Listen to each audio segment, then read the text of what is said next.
Story 1. The Voice in the Wind. The isolation of Leavitt Lake made it the perfect camping destination for our group of 6. Nestled high in the Sierra Nevada at 9,000 feet elevation, this remote lake could only be reached by a grueling hour-long off-road trail accessible only to high-clearance 4x4 vehicles. The journey itself was an adventure. First, driving 1.5 hours west from Sonora Junction off Highway 108, then navigating the unmaintained service road that seemed to test both vehicle and driver at every turn. When we finally arrived that Saturday morning around 11 a.m., the sight was breathtaking. The lake sat like a hidden gem in a natural amphitheater, surrounded by towering rock walls, with one open side offering a panoramic view of the entire valley below. It was the kind of secluded beauty that made you feel like you'd discovered something untouched by civilization. Our group consisted of Ethan, Mason, Matt, Brandon, Josh, and myself, all experienced campers who'd done this kind of remote expedition before. 4 of us had rooftop tents mounted on our trucks: Mason, Ethan, Brandon, and myself, while Matt and Josh preferred traditional ground tents. We arranged our campsite strategically, forming a protective circle with our 4 vehicles surrounding the fire pit, with the 2 ground tents positioned safely in the center. As we unpacked and set up camp, the conversation naturally turned to the weather. The wind was already picking up significantly, and we could all sense that the night was going to be brutally cold at this elevation. Being someone who habitually overpacks for these trips, I had brought extra gear, including a particularly thick blanket that I thought might come in handy. "Hey, Matt, Josh," I called out as they were setting up their floor tents. "I've got this super thick blanket in my rooftop tent if either of you need it tonight. Just come knock if you get too cold and I'll pass it down to you." They both acknowledged with grateful nods, knowing that temperatures at this elevation could drop dangerously low without warning.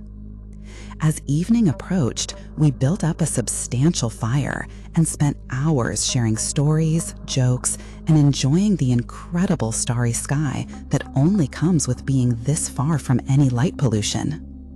The wind continued to intensify throughout the evening, but we were all experienced enough to have secured our gear properly. By 11 p.m., the fire was dying down to glowing embers, and the cold was beginning to bite through our jackets. We decided it was time to retreat to our tents for the night. I climbed up into my rooftop tent and began settling in for what I hoped would be a peaceful night's sleep.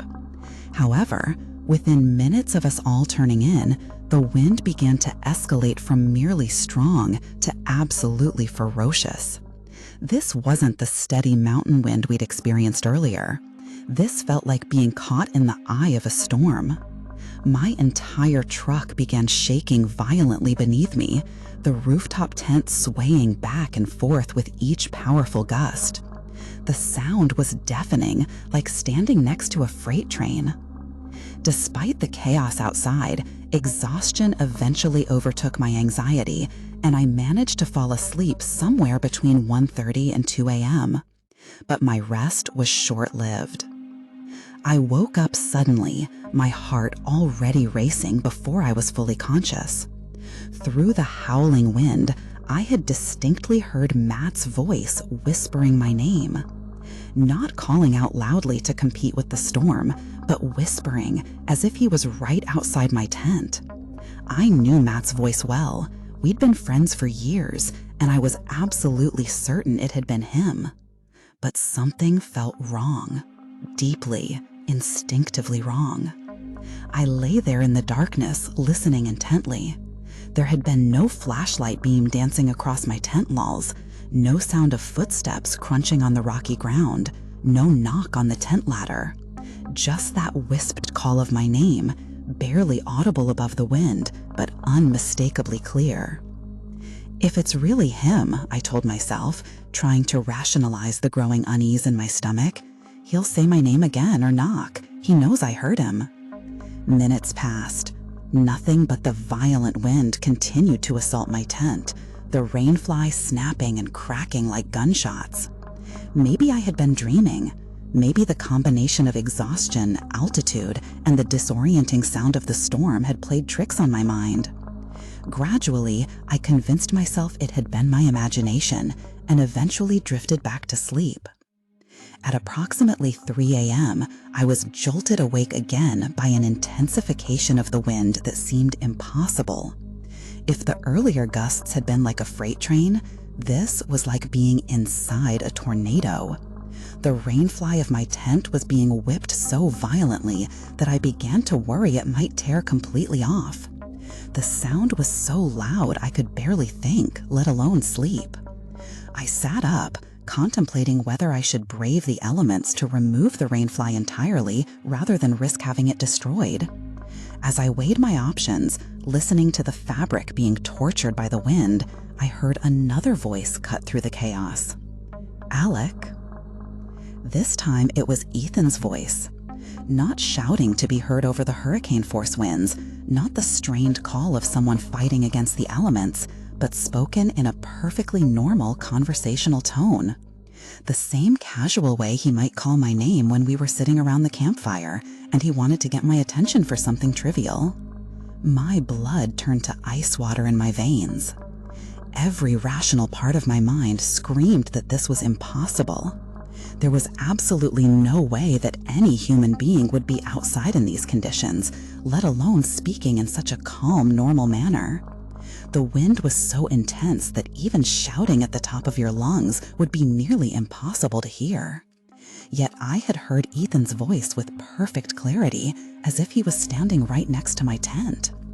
Before I could process this fully, I heard Mason's voice, equally clear and calm. Oh, he's got that on. For a brief moment, relief flooded through me as my mind desperately searched for a logical explanation. Maybe they were both outside, perhaps trying to secure their own rainflies that were battered by the wind. Maybe they had looked over at my tent and noticed mine was still attached, making some comment about it. It was a stretch, but it was the only rational explanation I could grasp onto. But even as I tried to convince myself, that deep, primal instinct was screaming that something was fundamentally wrong with this entire situation. With trembling hands, I reached for the zipper of my tent window, the one facing toward where their vehicles were parked. If they were really out there, I would see their flashlights, maybe catch a glimpse of them working on their equipment. I slowly unzipped the window and peered out into the night. Complete, impenetrable darkness. No flashlights, no figures moving around the campsite, no signs of life whatsoever. My heart stopped completely for what felt like several seconds. I quickly zipped the window shut and sat there in the darkness, my mind reeling. There was absolutely no way I could have heard them. The evidence of my own eyes confirmed what logic had been telling me all along. No one was outside in those conditions. But I knew what I had heard. Those voices had been as clear and recognizable as if we'd been having a normal conversation. Suddenly, my truck lurched in a way that had nothing to do with the wind. This was a specific, localized movement, exactly like the sensation of a large raccoon jumping onto the truck bed. I was intimately familiar with this feeling, as raccoons were common nuisances at campsites, always searching for food scraps. But this was different, much different. I could track the movement precisely. Something had jumped from the rear bumper up onto my truck bed, then continued up onto the roof of my truck cab, and finally landed on the roof of my tent directly above where I was lying. The sequence was too deliberate, too purposeful to be a simple animal looking for food. And whatever it was moving with an intelligence and agility that made my skin crawl. Through the thin fabric of the tent roof, I could actually see the depression where this thing was positioned, could feel its weight settling above me. The tent material sagged slightly under whatever was up there, and I lay frozen, barely breathing, staring up at this impossible presence. Then, as suddenly as it had appeared, a massive gust of wind roared through the campsite, and the presence vanished. The depression in the tent roof disappeared, the weight lifted, and I was alone again with just the howling storm. I didn't sleep for the remainder of the night. I lay there wide awake, listening to every sound, analyzing every sensation, trying to make sense of what had happened. When the first gray light of dawn began to creep across the sky, I immediately climbed down from my tent and confronted my friends. "Did any of you call my name last night?" I asked without preamble. All three of them, Ethan, Mason, and Matt, looked at me with genuine confusion and concern. They swore individually and collectively that none of them had spoken my name or said anything at all during the night. "I did get out once to remove my rainfly," Ethan admitted, "but I never said a word."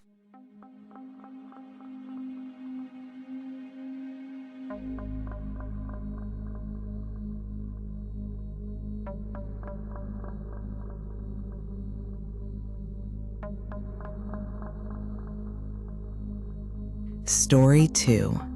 The Doppelganger in the Basement. Moving in with my fiancé into the basement apartment below his family's house seemed like the perfect arrangement for a young couple planning their October wedding. The setup was ideal. We had our privacy while staying close to family, and the rent was affordable enough to help us save for our future together. What I didn't expect was that we would be sharing our space with something that wasn't entirely welcome, something that seemed to take great pleasure in wearing the faces and voices of the people I loved most. I've always been a person of faith, raised in the Christian tradition, and I've never doubted that the spiritual realm exists alongside our physical world. But nothing in my religious education had prepared me for the particular kind of entity that seemed to have taken up residence in our new home, or perhaps had been there long before we arrived. The first incident occurred on a quiet afternoon while my fiancé was at work.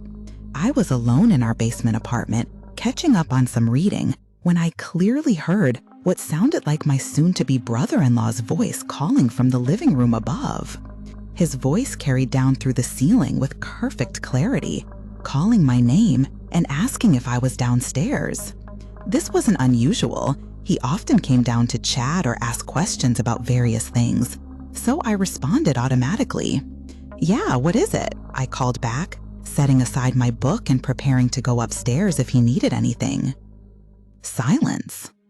I waited for a response, but instead heard what sounded like the screen door closing, with its characteristic creak and slam.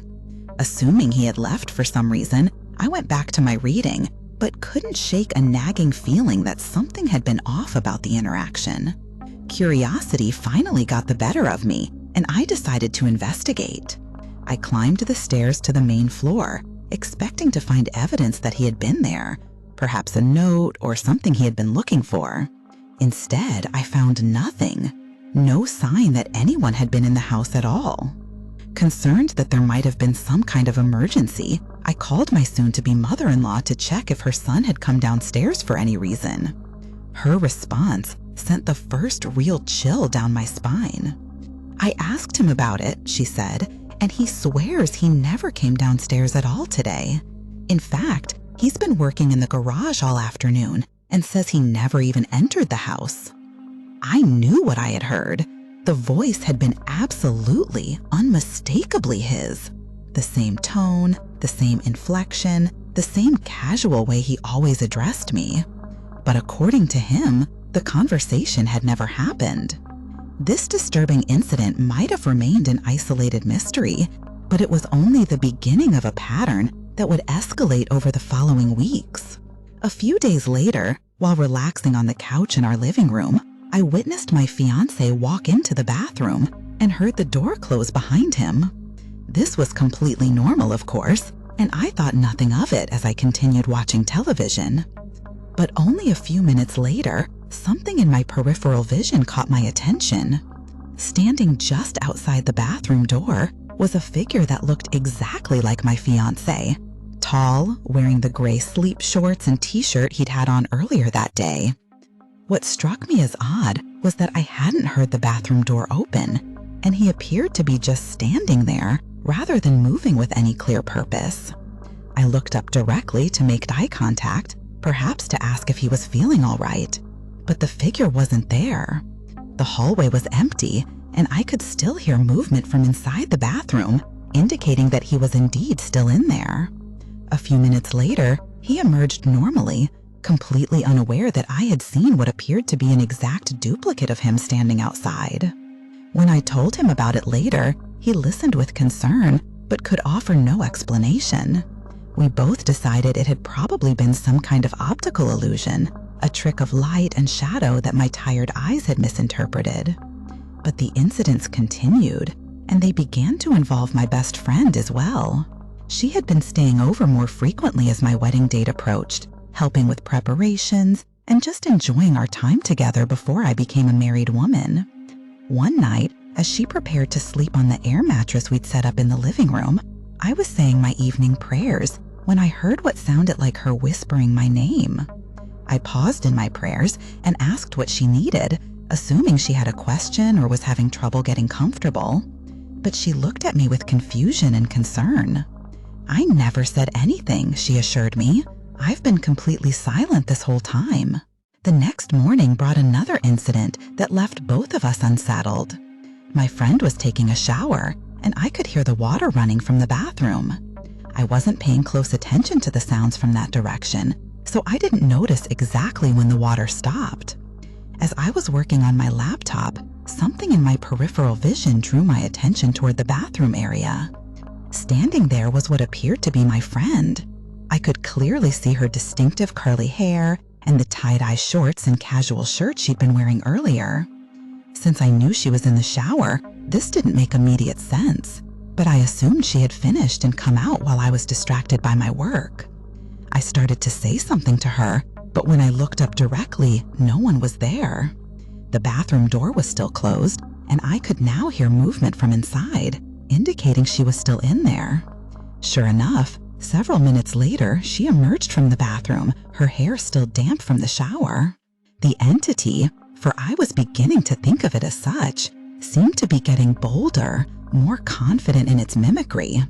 It was as if it was studying us, learning our patterns, our relationships, our mannerisms, and using that knowledge for purposes I couldn't begin to fathom.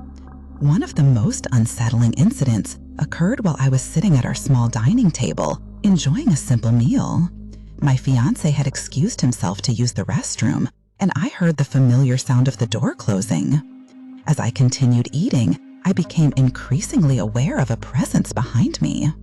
It felt exactly like when someone stands close behind your chair, perhaps reading over your shoulder or waiting for my attention. The feeling was so strong and familiar that I turned around to give him a kiss, expecting to see his warm smile. Instead, I found empty air. Confused but not yet alarmed, I shrugged and returned to my meal, assuming I had been mistaken about sensing his presence. But then I saw him again, or what looked like him. In my peripheral vision, I caught sight of a figure in his characteristic black shirt and wool pants, walking toward our rabbit's cage on the far side of the room. The movement was casual, purposeful, exactly the way he moved when he was going to check on our pet. When I looked up directly, the figure vanished again.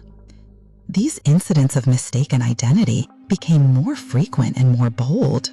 The entity seemed to be perfecting its technique, learning not just how to replicate our appearances, but also our typical behaviors and movements. It was becoming a master of mimicry, but for what ultimate purpose remained terrifyingly unclear. The most frightening encounter occurred when my best friend came running out of the bathroom in a state of panic, urging me to quickly come upstairs to the main floor of the house. Once we were safely away from the basement, she described what she had seen with shaking hands and a trembling voice. "When I came out of the bathroom," she said, "I saw this massive black shadow. It had to be 7 or 8 feet tall. It was standing there like it was watching me, and when I looked directly at it, it actually ducked down like it was trying to hide. Her description matched perfectly with something I had seen myself on a previous night. I had been lying in bed when I became aware of a dark presence standing beside the bed. When I looked in that direction, I saw the same towering black shadow she described. My reaction had been to pull the covers over my head and wait for it to go away, which eventually it did. But perhaps the most disturbing aspect of this entity was its apparent intelligence and its deliberate choice to mimic the people we loved most. It wasn't random shape-shifting or simple haunting phenomena. This thing was studying us, learning our relationships, and specifically choosing to appear as the people who could most easily gain our trust and draw us into vulnerable situations. The question that kept me awake at night was simple but terrifying. What would have happened if I had fully trusted these apparitions? What if I had followed the fake brother-in-law outside? What if I had approached the shadow figure thinking it was my fiancé? What was this entity's ultimate goal? And how long had it been watching us, learning about us, preparing for something I couldn't even imagine? After we married 2 months later, the incident seemed to decrease in frequency, as if our happiness and union had somehow weakened the entity's hold on our space. But I know it's still there, waiting, watching, and perfecting its terrible craft of deception.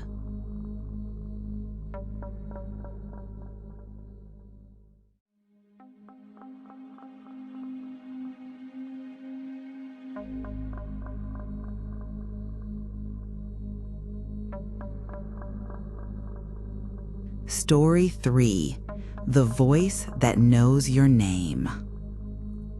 The return of my best friend to our home marked the beginning of the most intense and disturbing paranormal activity my husband and I had ever experienced.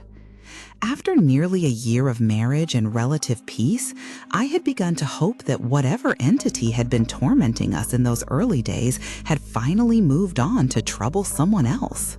I was wrong, dead wrong. It started on what seemed like a perfectly ordinary afternoon. My best friend, the same one who had witnessed so many of the earlier incidents, had come to visit, and we were relaxing in our bedroom, watching YouTube videos and catching up on each other's lives. The sun was streaming through the windows, filling the room with warm, natural light that made everything feel safe and normal. Then we heard the voices.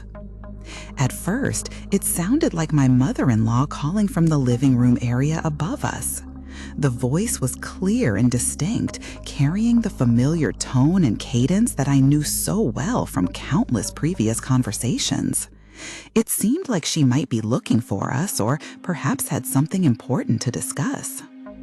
I paused the video we were watching and called out, "Mom," in response, expecting her to either respond or come downstairs to find us. Silence. My best friend and I exchanged glances, both of us feeling that familiar prickle of unease that had become all too common in this house. "Did you hear that too?" she asked, her voice already betraying the anxiety we were both feeling. "Yes," I confirmed, "but there's more. I also heard my husband's voice. It sounded like they were having a conversation up there." She looked puzzled. "I only heard your mother-in-law. I didn't hear him at all." What I had experienced was even more disturbing than what she had witnessed. To me, it had sounded like a complete conversation between my husband and his mother, their voices mixing and responding to each other in a natural rhythm of discussion. But according to my friend, only one voice had been audible to her. Determined to get to the bottom of this, we immediately called my mother-in-law on her cell phone. When she answered, I asked directly whether she had come downstairs at any point in the last few minutes. "No," she replied, sounding confused by the question. "I haven't been downstairs at all today. If I had, you would have heard me talking to the cats like I always do when I come down." She was right. My mother-in-law had a habit of greeting and speaking to our cats whenever she entered the basement area, and the sound of her voice cooing to them was always the first indication of her presence. We had heard no such sounds, only the phantom conversation between her and my husband that apparently had never taken place.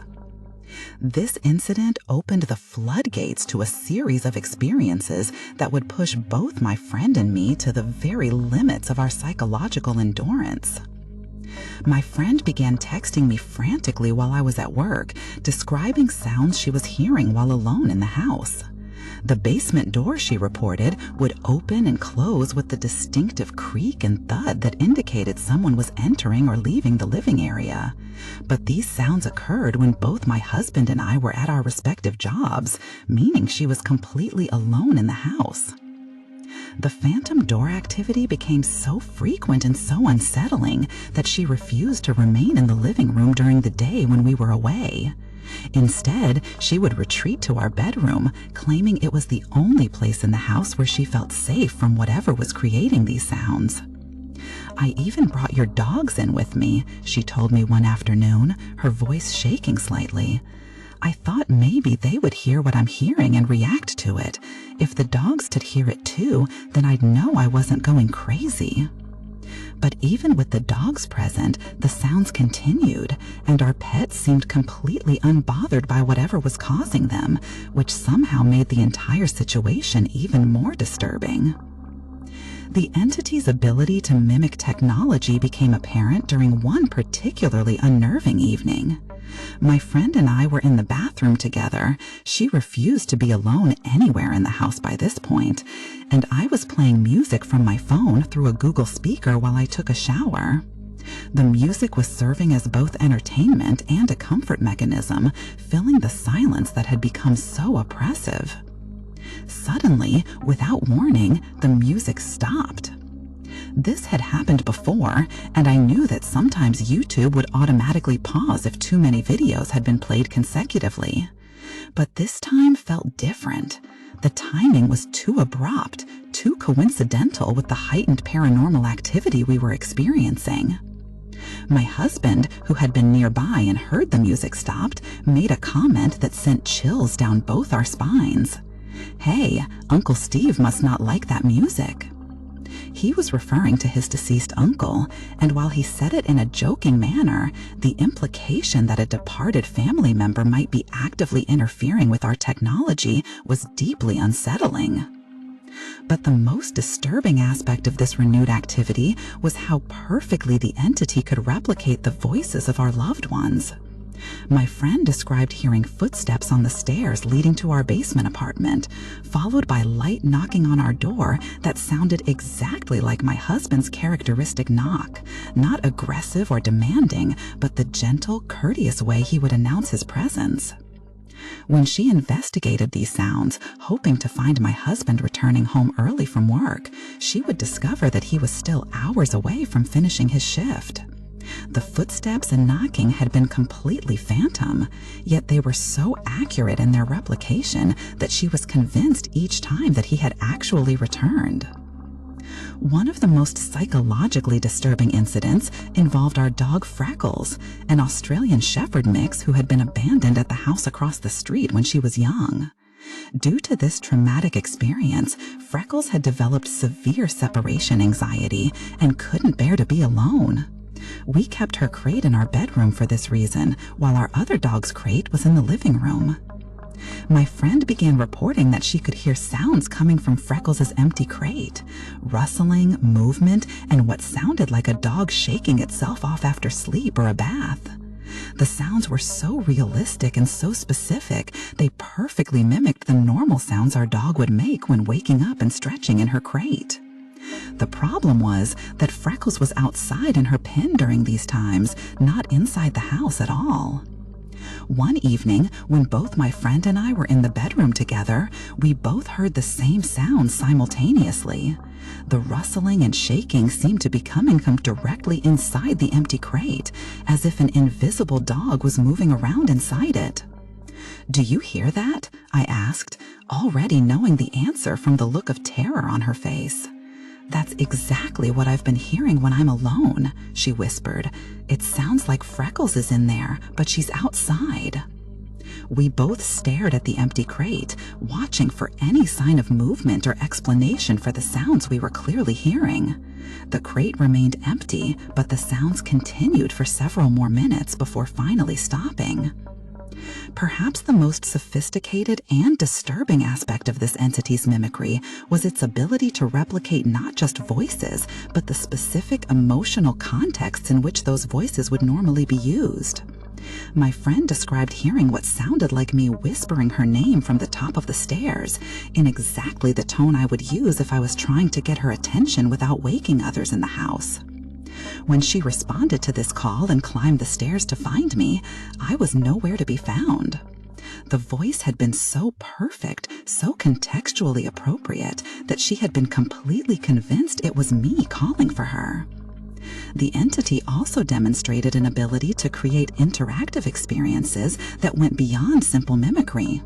My friend reported hearing tapping on the bathroom door while she was preparing to shower, as if someone was politely requesting entry or trying to get her attention. The tapping had a rhythm and persistence that felt unmistakably human, yet when she investigated, no one was there. These experiences began to take a serious psychological toll on both of us. The constant uncertainty about what was real and what was supernatural created a state of hypervigilance that was exhausting to maintain. Every sound, every movement in peripheral vision, every familiar voice had to be questioned and verified before it could be trusted. The most recent and perhaps most ominous development has been the entity's apparent evolution in its mimicry abilities. It's no longer content to simply replicate human voices and appearances. It has begun to mimic our pets as well. The sounds from Freckles' empty crate have become more frequent and more detailed, suggesting that whatever this thing is, it's continuing to study us, continuing to learn, and continuing to expand its repertoire of deception. What terrifies me most is the question of ultimate purpose. Why does this entity work so hard to perfect its mimicry of the people and animals we love?